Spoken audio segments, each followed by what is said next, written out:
एक लड़का शादी नहीं कर रहा था, उसकी माँ बोली कि बेटा अब इन हाथों में ताकत नहीं है, झाड़ू नहीं दे पाती हूँ मैं, काम नहीं कर पाती, खाना नहीं बना पाती, कपड़े नहीं धो पाती, तू ब्याह कर ले, बहू आएगी घर में काम करेगी, मुझे आराम मिलेगा। तो बेटा बोला कि अम्मा नहीं, जब तक तू जिंदा है मैं शादी नहीं करूंगा, जब तू मर जाएगी फिर हम ब्याह करेंगे। बोले का है? बोला इसलिए कि बीवी आएगी, झगड़ा होगा, सास बहू में झगड़ा होगा, ये मुझे बर्दाश्त नहीं है कि मेरी माँ से कोई झगड़ा करे। कुछ दिन और गुजरे, माँ बोली कि बेटा आप बर्दाश्त नहीं हो रहा, तू कर ले। बोले ठीक माँ, देख अगर आप चाहते तो देख लीजिए। माँ एक लड़की को चुनी, पसंद की, पढ़ी लिखी लड़की, ब्याह करके ले आई। और लड़की क्या माशाअल्लाह 10 बजे सुबह उसकी नींद खुलती थी। अब बुढ़िया भोरे उठ के नमाज पढ़ के झाड़ू देना, बर्तन धोना, नाश्ता बना के पलंग पे ले जाके देना। वो उठती थी, मार इधर से बरस, मार इधर से बरस करके नाश्ता खा के फिर पलंग में किताब लेके बैठ जाती थी। जब 2-4 दिन हो गया तो उसका बेटा को बोला कि अम्मा उसको बोलो ना, अरे ना काम न करेगी, तुमको आराम करने के लिए ना ब्याह किया हम। बोले बेटा कैसे बोले, नई नवेली लड़की है, कुछ दिन के बाद करने लगेगी, छोड़ो मत बोलो, दिल दुख जाएगा। जब हफ्ता दिन हो गया बेटा को बर्दाश्त नहीं हुआ, बेटा बोला कि अम्मा एक आइडिया मेरे दिमाग में है, जब आप झाड़ू दीजिएगा ना आपके हाथ से हम झाड़ू छीनेंगे। कि अम्मा झाड़ू हम देंगे, आप नहीं दीजिएगा। जब हमको झाड़ू देते हुए देखेगी ना तो वो उसको अच्छा नहीं लगेगा कि मेरे रहते मेरा शौहर झाड़ू दे, तो बर्दाश्त नहीं, वो खुद ब खुद आके झाड़ू देने लगेगी। और जब आप बर्तन धोइएगा, हम जाएंगे बर्तन धोने के लिए, तो वो हमको बर्तन धोते देखेगी तो उसको परेशानी होगी, वो आके बर्तन धो, जो काम में लग जाएगी ना तो फिर लगी जाएगी। बोला ठीक है। माँ झाड़ू दे रही, बेटा आया बोला कि अम्मा हम देंगे, माँ बोल रही हम देंगे, बेटा बोल रहा हम देंगे। वो देख के सो गए। बर्तन हम धोएंगे, बर्तन हम धोएंगे, बर्तन हम धोएंगे, बर्तन हम धोएंगे, माँ बेटा दोनों बोल रहा। जब हफ्ता दिन हो गया तो वो लड़की एक दिन उठी और दोनों को बुलाई, सासों को बुलाई, शौहर को भी, इधर आइए। दोनों आया, बोला ये क्या झमेला रोजाना रोजाना का लगा रखे आप? बोला नहीं झाड़ू बर्तन यही सब का है। तो बोलेगा आप लोग बारी बना लीजिए, कौन किस दिन झाड़ू देगा, कौन किस दिन बर्तन धोएगा।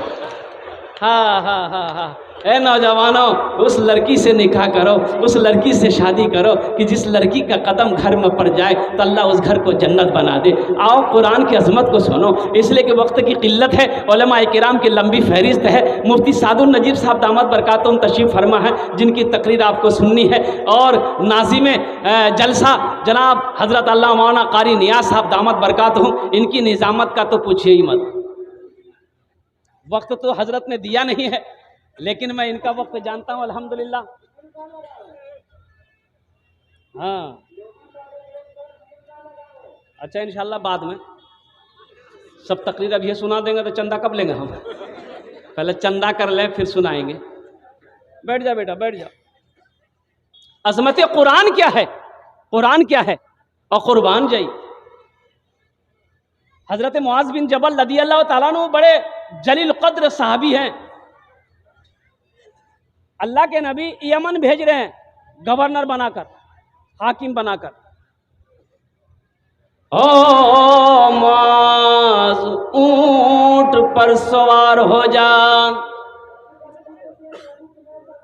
अल्लाह के नबी तशरीफ फरमा है, हजरत मुआज ने ऊंट को इशारा किया बैठ जा, ऊंट बैठा है। हजरत मुआज ऊंट पर सवार हो गए, ऊंट खड़ा हुआ चलना शुरू किया। अल्लाह के नबी ने ऊंट के मुहार को पकड़ा, आगे आगे अल्लाह के नबी जा रहे हैं, ऊंट भी पीछे पीछे जा रहा है। उस ऊंट पर अल्लाह के रसूल जनाब मोहम्मद रसूलुल्लाह सल्लल्लाहु अलैहि वसल्लम का सहाबी हजरत मुआज बैठे।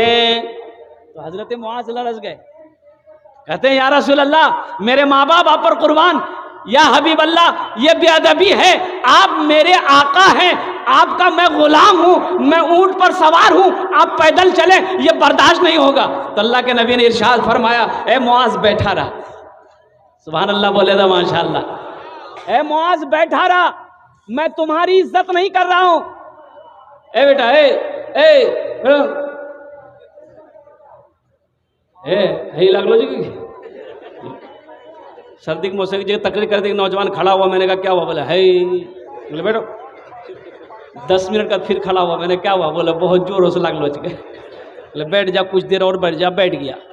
कुछ देर में भी तकरीर ख़त्म हो गई तो देखा बैठा हुआ है, तो अब उसको इशारा की हम, जो बोला नहीं जाएंगे। हमने कहा काहे नहीं जाएगा? बोला अब क्या करने जाएंगे, जो करने जा रहे थे वो यही होगी, अब जाने की ज़रूरत नहीं है। मुआज़ बैठा रहा, ए मुआज़ बैठा रहा, ए मुआज़ सुनो, हम तुम्हारी इज्जत नहीं कर रहे हैं, तुम्हारे सीने में जो अल्लाह का कुरान है हम उसकी ही इज्जत कर रहे हैं। ए मुआज़, जिसके सीने में अल्लाह का कुरान होता है वो अल्लाह का दोस्त होता है। जिसके सीने में अल्लाह का कुरान होता है वो अल्लाह का दोस्त होता है। ये अल्लाह का दोस्त आपके सामने बैठा हुआ है। अल्लाह अकबर कबीरा। अब बताइए, जो इनसे दोस्ती करेगा अल्लाह उससे दोस्ती करेगा कि नहीं करेगा? यो इनसे दोस्ती करेगा, जो इनसे मोहब्बत करेगा, हाफिज कुरान से जो मोहब्बत करेगा अल्लाह उससे मोहब्बत करेगा, और अल्लाह जिससे मोहब्बत करेगा वो जन्नत के अंदर में दाखिल हो, वो जन्नत के अंदर में दाखिल होगा। हाफिज कुरान का बड़ा मकाम है, हशर का मैदान होगा। हजरत मुआज़ फरमाते हैं, अल्लाह के नबी इरशाद फरमाते हैं कि मुआज़, जिसका बेटा हाफिज कुरान हो गया, एक जमात होगी हशर के मैदान में, जिसके सर पे पगड़ी पगड़ी ताज होगा, खूबसूरत ताज।